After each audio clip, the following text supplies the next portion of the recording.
أما بعد فأعوذ بالله من الشيطان الرجيم بسم الله الرحمن الرحيم يا أيها الذين آمنوا كتب عليكم الصيام كما كتب على الذين من قبلكم لعلكم تتقون صدق الله العظيم. معزز و مکرم بزرگوں ساتھیوں، السلام علیکم ورحمۃ اللہ وبرکاتہ.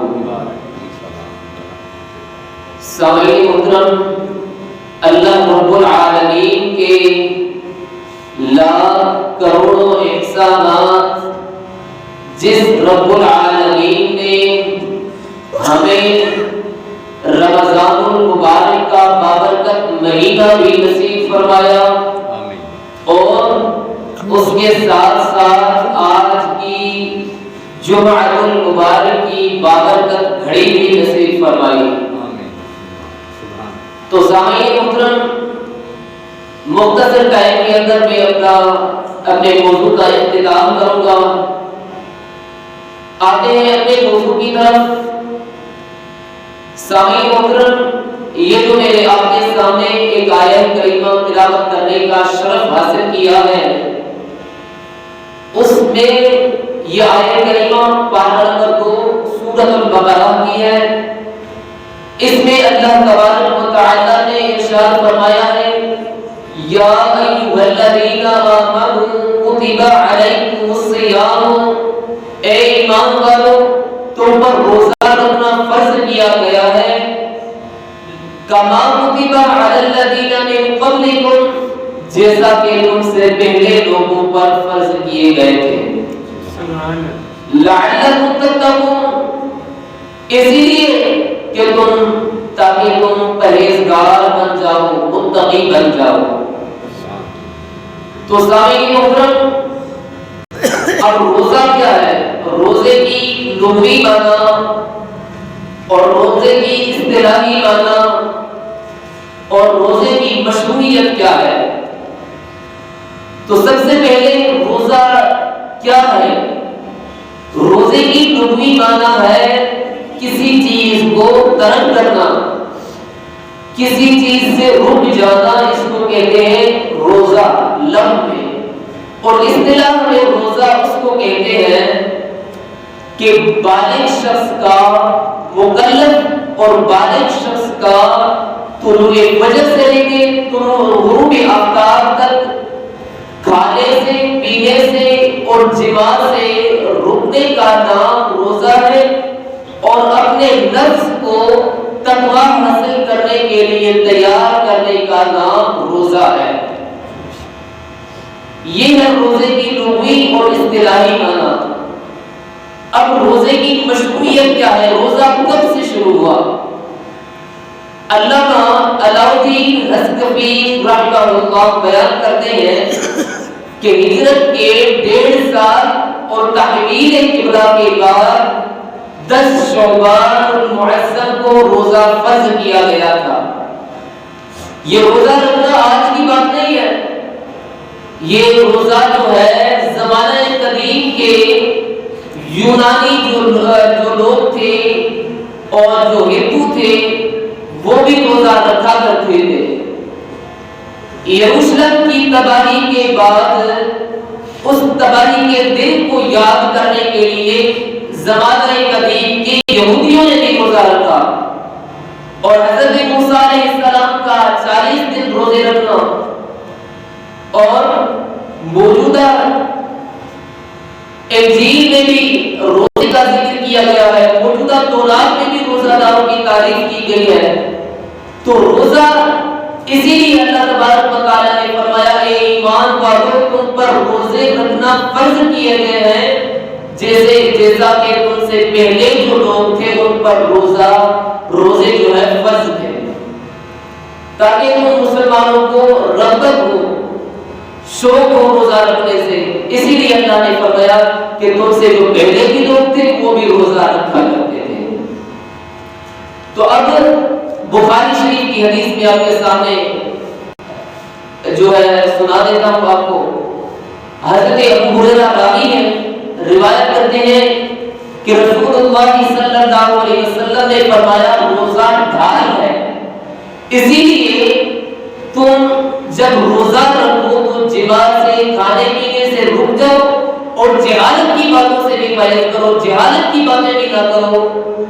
اور فرمایا، اور پھر مدینے والے نجبان صلی اللہ علیہ وسلم نے فرمایا خدا کی قسم جس رب العالمین کے قبضہ قدرت میں میری جان ہے، میری مصطفیٰ کی جان ہے، اس رب العالمین کی قسم روزہ دار کے منہ میں جو روزے کی وجہ سے بدبو پیدا ہوتی ہے، اللہ رب العالمین کے ہاں وہ مشک عنبر سے بھی زیادہ پسندیدہ ہوتی ہے۔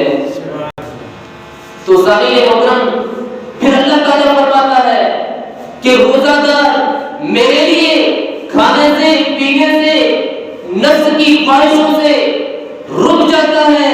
رب فرماتا ہے روزہ بھی میرے لیے ہے اور اس کا اجر بھی میں دوں گا، اور باقی جو رمضان المبارک میں عبادتیں کی جاتی ہیں رب فرماتا ہے اس میں بھی 10 گنا اضافہ کیا جاتا ہے۔ تو سامعین محترم، کیوں نہ ہم رمضان المبارک کو اچھی طرح گزاریں، اچھی طرح رمضان المبارک کا قدر کریں، احترام کریں۔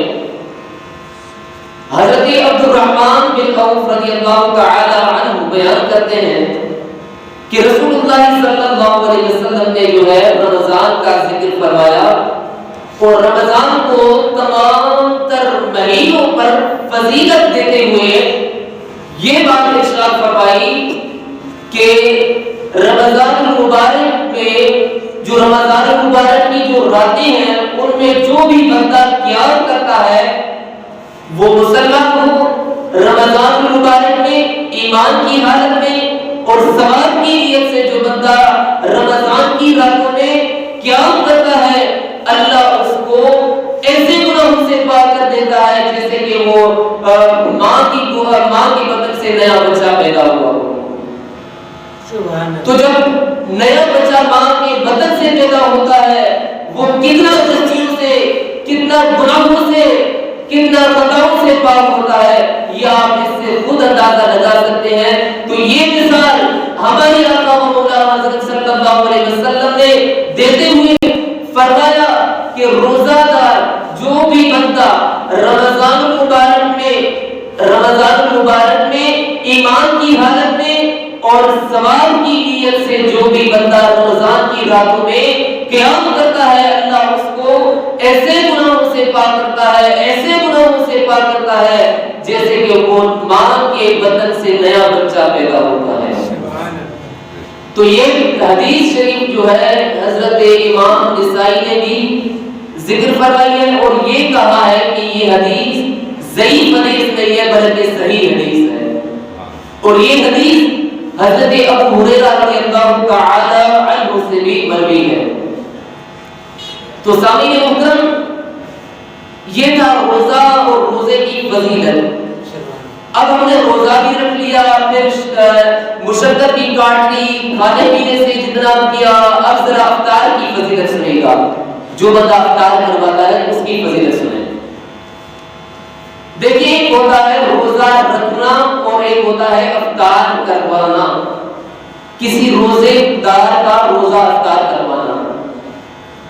روزہ رکھنا بھی بڑی سعادت مندی ہے اور روزہ کسی کو افطار کروانا بھی بڑی سعادت مندی ہے۔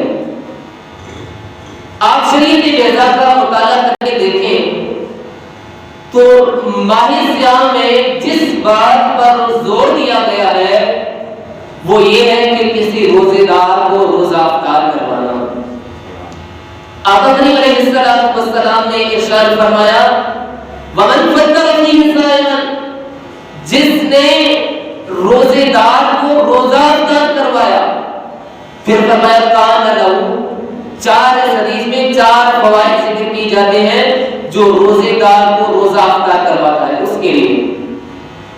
فرمایا وَمَنْ فَطَّرَ فِيهِ صَائِمًا، جس نے کسی روزے دار کا روزہ افطار کروایا، کان لہو مغفرۃ لذنوبہ، وہ افطار کروانا، پھر یہ جو افطاری ہے یہ اس کے گناہوں کی بخشش کا سبب ہو جائے گی، یہ افطار کروانا اس کے گناہوں کا ذریعہ بن جائے گی۔ پھر دوسرے نمبر پہ دوسرا فائدہ جو ہمارے آقا مولانا حضرت صلی اللہ علیہ وسلم نے ارشاد فرمایا، وہ ذرا سنیے گا، وَإِنْ بِهِ عَنِ النَّارِ، اور آتش جہنم سے اس کے گردن کو آزادی حاصل ہو جائے گی، جہنم کی آگ اس کے نزدیک آ ہی نہیں سکے گی۔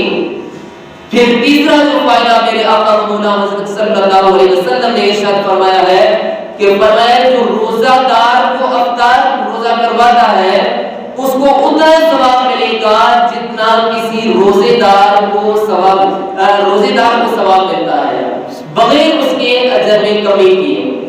روزے دار کے اجر میں بھی کمی نہیں کی جائے گی۔ اب جو افطار کرواتا ہے اس کو اتنا ثواب ملے گا جتنا روزہ رکھنے والے کو ملتا ہے۔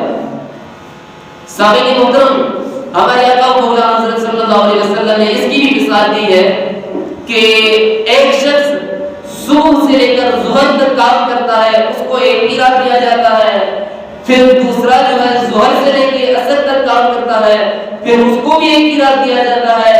پھر دوسرا جو ہے عصر سے لے کے مغرب تک کام کرتا ہے، تھوڑا وقت کام کرتا ہے، اس کو 2 قیراط دیے جاتے ہیں۔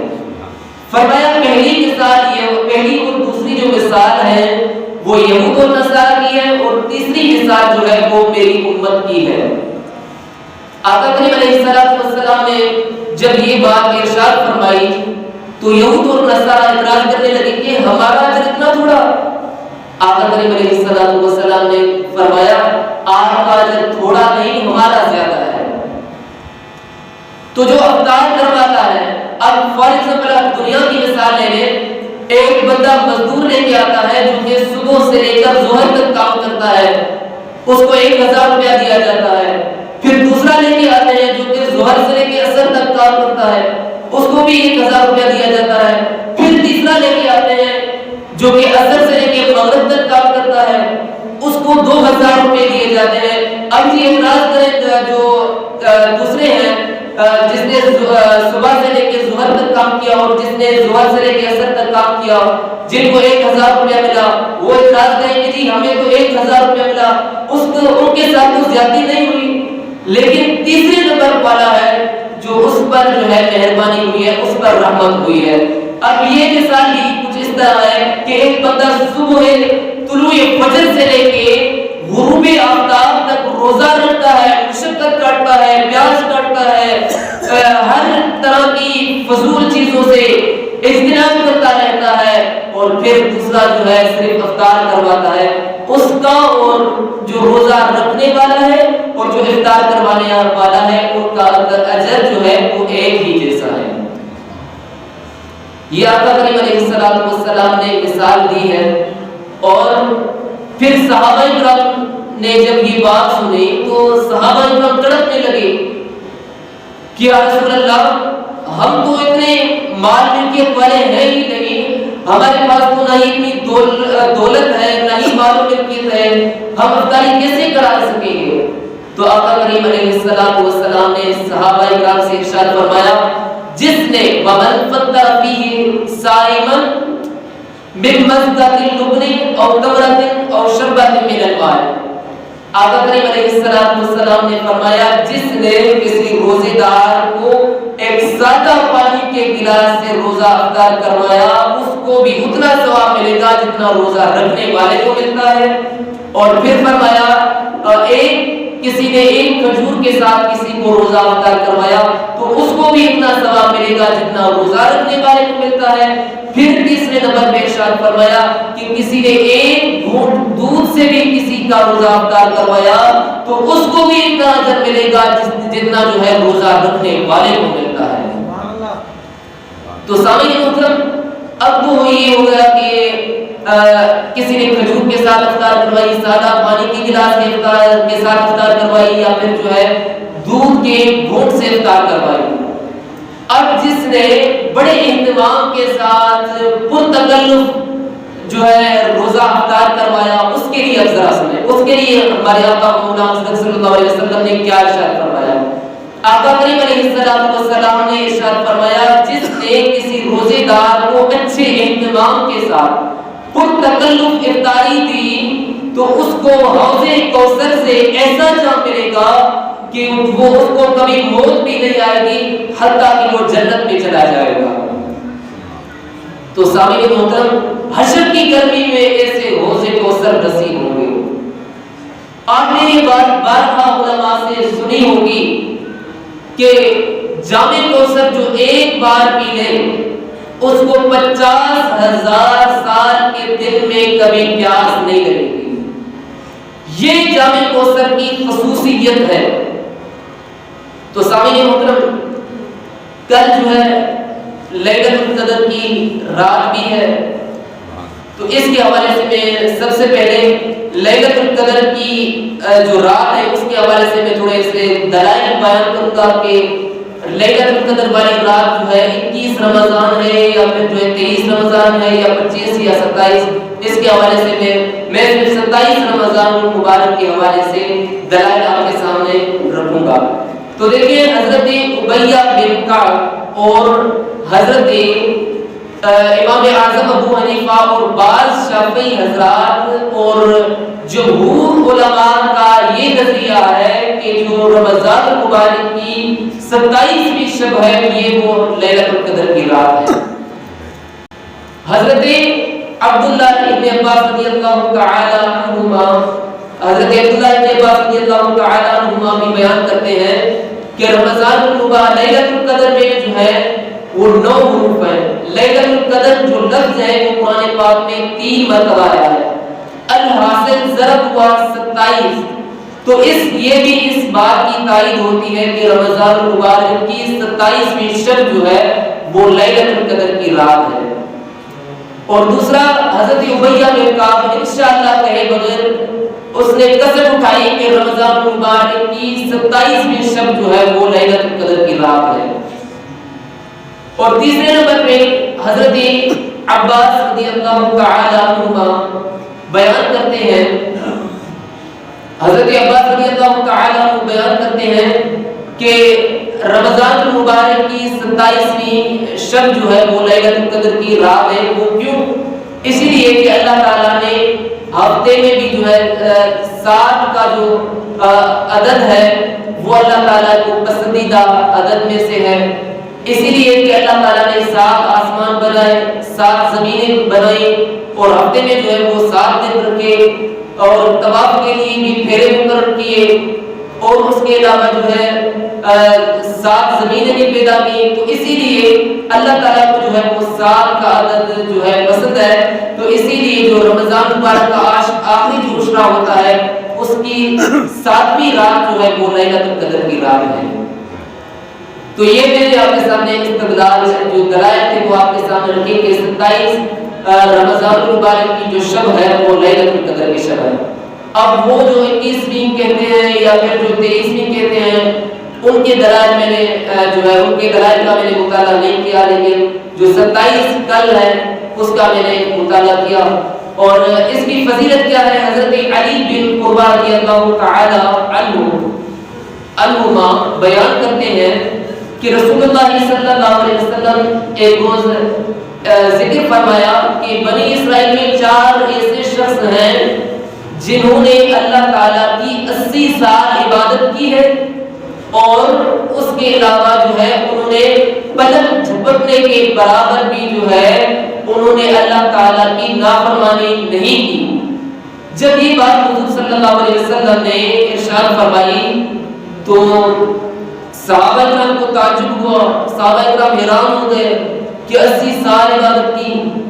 تو حضور صلی اللہ علیہ وسلم نے جو ہے ان کے نام بھی بیان فرمائے ہیں، حضرت ایوب اور حضرت زکریا، حضرت یوشع بن العجوز، اور تیسرے کا نام جو ہے مجھے ذہن میں نہیں آ رہا، لیکن جو ہے 4 نام حضور صلی اللہ علیہ وسلم نے ایسے شخصوں کے بیان کیے جو بنی اسرائیل میں سے تھے اور انہوں نے جو ہے اللہ تعالیٰ کی 80 سال عبادت کی اور آنکھ جھپکنے کے برابر بھی انہوں نے اللہ تعالیٰ کی نافرمانی نہیں کی۔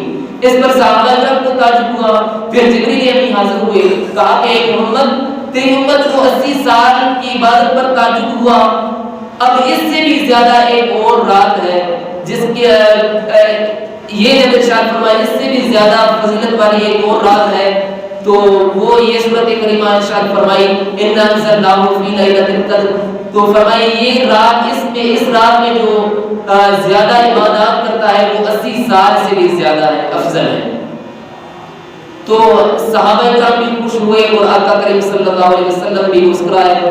تو بات کہنے کی یہ کہ رمضان مبارک کی کل لیلۃ القدر کی رات ہو یا نہ ہو بھی رات پیاری رات ہے، فضیلت والی رات ہے، تو ہمیں جو ہے اس میں زیادہ سے زیادہ عبادات کرنے کی توفیق اللہ تعالیٰ عطا فرمائے اور نوافل پڑھنے کی توفیق عطا فرمائے، اور جو ہے رمضان المبارک میں جو ہے 27ویں شب کو جو ہے حفاظ کرام جو ہے قرآن پاک کا ختم بھی پورا کرتے ہیں، پھر دعائیں بھی ہوتی ہیں اس کو ختم شریف کی۔ تو اس مرکز میں بھی جو ہے بالخصوص جو ہے کل 27ویں رمضان مبارک کو، رمضان مبارک کی رات کو جو ہے ختم شریف کا اہتمام رکھا گیا ہے۔